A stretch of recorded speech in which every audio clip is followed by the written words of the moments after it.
चौथे टी20 से ठीक पहले क्विंसलैंड से आई हैं 3 धमाकेदार खुशखबरियां, जिनमें से एक ऐसी है जिसे सुनकर पूरी भारतीय टीम में उत्साह की लहर दौड़ गई है।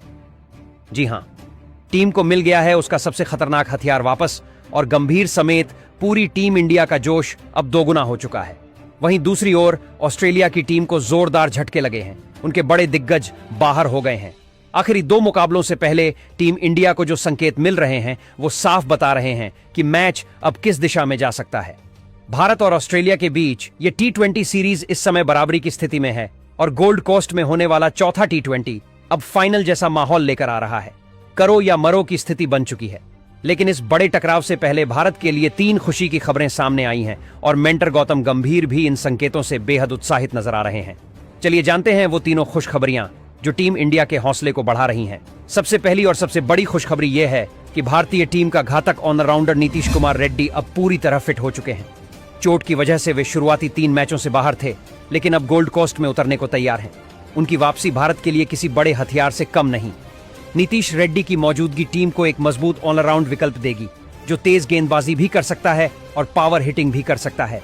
इससे भारत की बल्लेबाजी गहरी होगी और 250 प्लस जैसा विशाल स्कोर पीछा करना या बनाना बिल्कुल नामुमकिन नहीं होगा। उनकी वापसी ने पूरे कैंप में नई ऊर्जा भर दी है। दूसरी बड़ी खुशखबरी ऑस्ट्रेलिया की टीम से जुड़ी हुई है और यह भारत के लिए सीधा फायदा है। आखिरी 2 मैचों से पहले ऑस्ट्रेलिया को 2 भारी झटके लगे हैं। उनका तूफानी ओपनर ट्रेविस हेड बाहर हो गया है और साथ ही डेथ ओवर्स के माहिर गेंदबाज जोश हेजलवुड भी इस मैच में नहीं खेलेंगे। हेड की शुरुआत में अटैक और हेजलवुड की आखिरी ओवरों की सटीक गेंदबाजी दोनों ही ऑस्ट्रेलिया की सबसे बड़ी ताकत मानी जाती थी। लेकिन अब इनके ना रहने से कंगारू टीम का संतुलन टूट चुका है। इसका मतलब साफ है, भारत के सामने अब जीत का रास्ता काफी हद तक खुल चुका है। अब बात तीसरी खुशखबरी की। गोल्ड कोस्ट में आज मौसम बिल्कुल साफ रहने की खबर है, यानी मैच के दौरान बारिश का कोई खतरा नहीं है।